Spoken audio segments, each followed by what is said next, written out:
Okay, yesterday we were basically concerned about feminine gender. We wanted to know how can we differentiate between feminine gender and masculine gender. And I told you that this is not guesswork. There are stipulated procedures for differentiating between feminine and masculine.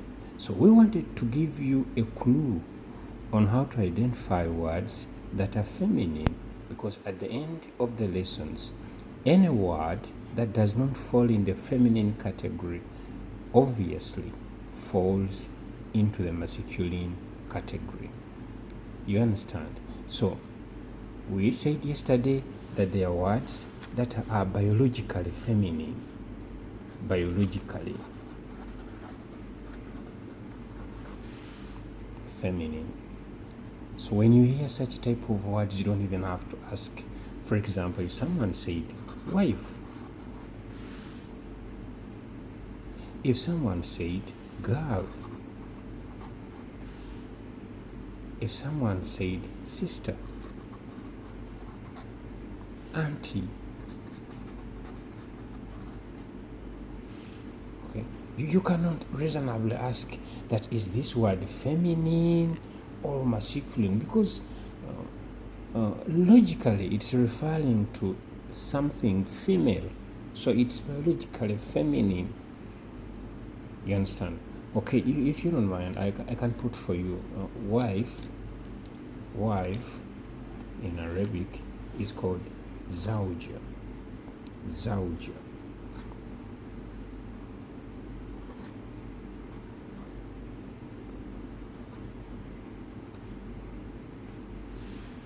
Now, I want you to note something here. Yesterday, we talked about the term albud, but some words, they can fall into different classifications. Now, biologically, this word is referring to female, but it also has a term albud.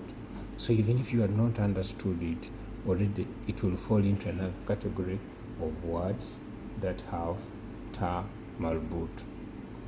Okay. Then girl, of course you know girl is bint.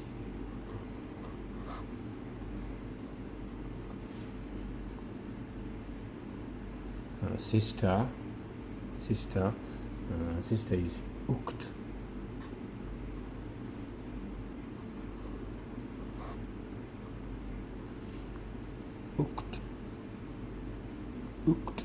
Okay. Then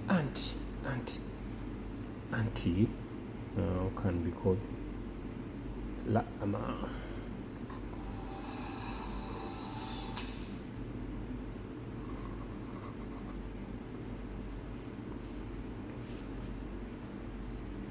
So when you look at these words,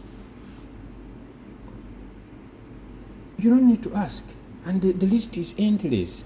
For example, if it's a cow, it's female. If it's not female, then it's a bull. Now, buckle is a cow. You'll find this word pretty often, most especially if you're going to read the Quran. Now, the word is ba, bakara. But again, you see, it will end with a tamal boot. So even if you had not understood that classification by female is biologically female, you'd still identify it with the term albut, because we said 75% of these words that end with term albut are feminine. All feminine words end with, most of the feminine words end with the term albut. 70% of these words, you'll meet them like that. So which other word? Okay, you can have a word like lioness. Yes. We have lion, but lioness.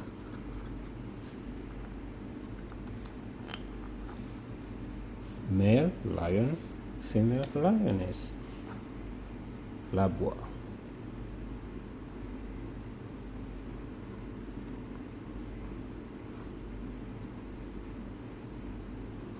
Again, it will also end with ta malbut, labwa. So these words, biologically feminine, we don't want to spend much more time on this because it's pretty clear when someone says queen, you know you are referring to a leader that is feminine. Queen. You cannot think that queen, maybe they are referring to a man. No. So the word queen is most obviously masculine. Now let's go to the second category which we had, that all words that end, this is number one. And number two, we said all words that, all ism that end with a ta malbut.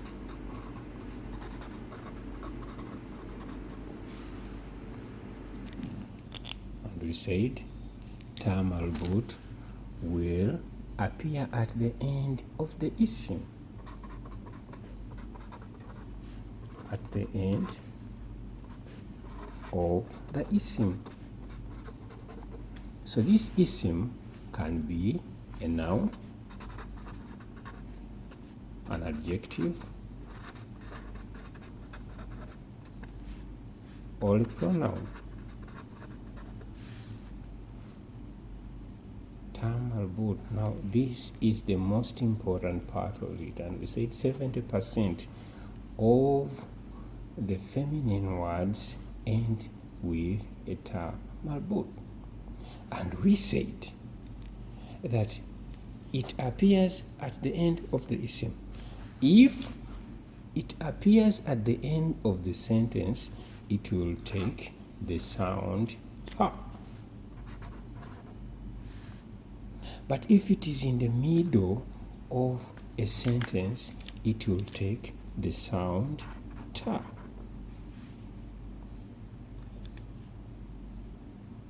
So that's why you see this letter is so easy. This is ha. But if you want to produce this sound ta, you remember we write T with 2 dots. That's why you see ta malbut. Now we have several examples to this. Okay, this is pretty easy now, I think. I'll get some green color. Okay, we have a surah. Oh, not clear, sorry. I'll pick another. We had this word.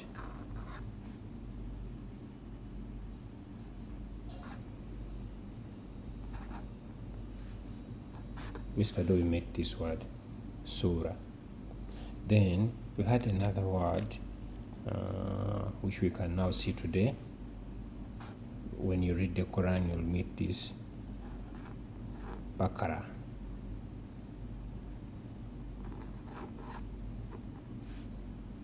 But again, it also has a ta malbut. Okay, this word literally means cow.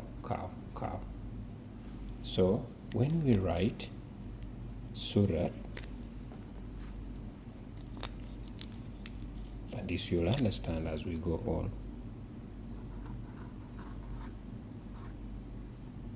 Okay, now you remember, it comes like this.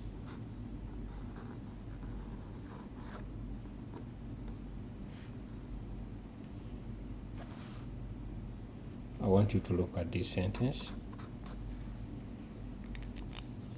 This is Surat, and this is Al-Baqarah. Okay, sorry, I had forgotten the ta malbut. Okay, this is Surat Al-Baqarah. But now you notice something strange here, and I want you to be quick learners. You cannot read Surat Al-Baqarah. No, in Arabic, there is this system of joining words. So this will appear, or it will be read as Sullatul Baqarah.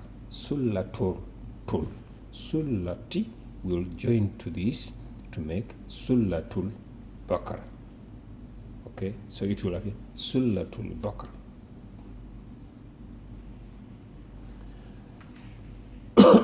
So I think that is clear. We can even have another example, have this tool to show you how it appears. We can even have tool ash here. Okay. Yeah.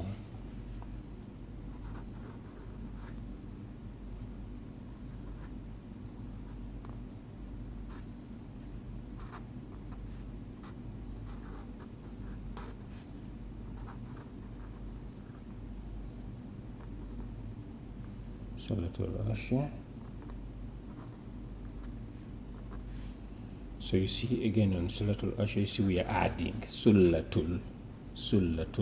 You'll meet many words in Arabic that are joined, but I wanted to show you something here, that if this word is written as surah alone, it will take the sound ha. But because it's appearing at the end, but if other words are joined here, this word will take the form ta, just like you see here. Here it is taking on this sound ta, not ha, because it's not appearing at the end of the sentence, it's appearing in the middle of the sentence. That's why you hear of this sound Suratul Baqarah. But if it was just this word without Baqarah, it would be surah, so it will be taking on the sound of her. Now, well, we said most of the words that will take on that form are going to be feminine. So we're trying to classify, because we said all isms must have 4 characteristics, and one of these characteristics is gender, and we're trying now to let you know how can you differentiate between a feminine word and a masculine word. Remember, we said we only have 2 genders in Arabic. All nouns, all pronouns, and all adjectives must either be masculine or feminine.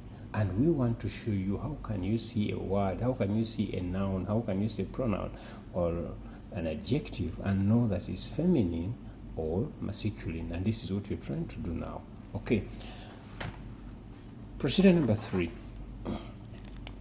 of identifying feminine isms.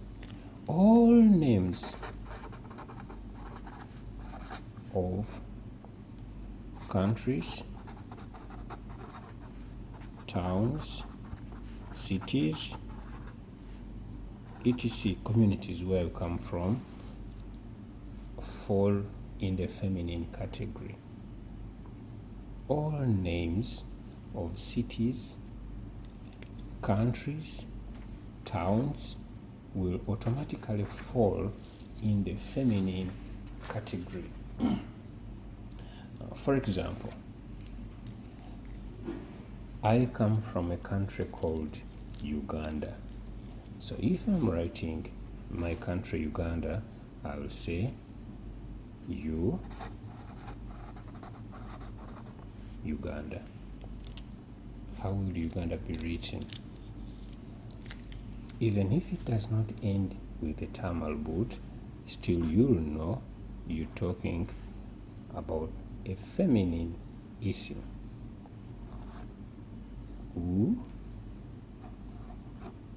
Uganda.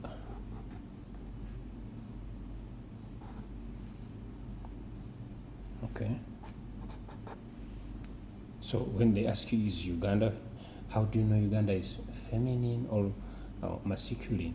Then you'll answer, oh, obviously, because it's the name of a country, then automatically it must be feminine because it's the name of a place. Same like we have a city. Our city is called Kampala.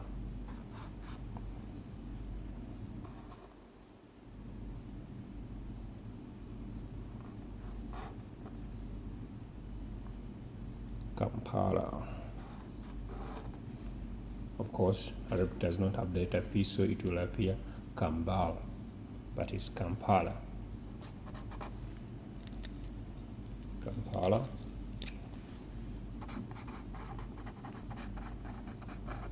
Why is Kampala regarded as feminine? Because it's a city. It's a city. Names of places are classified as feminine. We can take another country. Another country like, okay, Syria.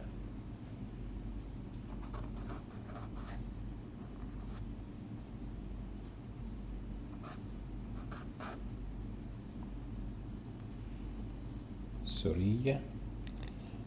Syria is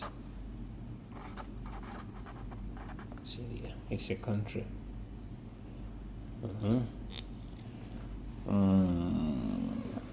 A city. Yes, the word city.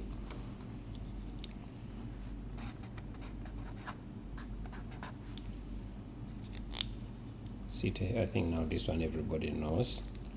That is called Medina.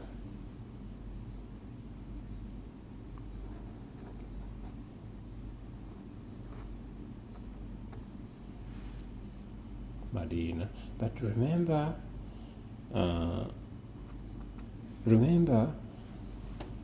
when you're reading this, you don't read it as Medina. Someone can read it as Medina too. So get used to that. Don't be confused when you hear someone reading this as Madinatun. We shall know why do you have to use the tanween. Why do you have to Madinatun? You hear that un. We shall come to that and know why it is used.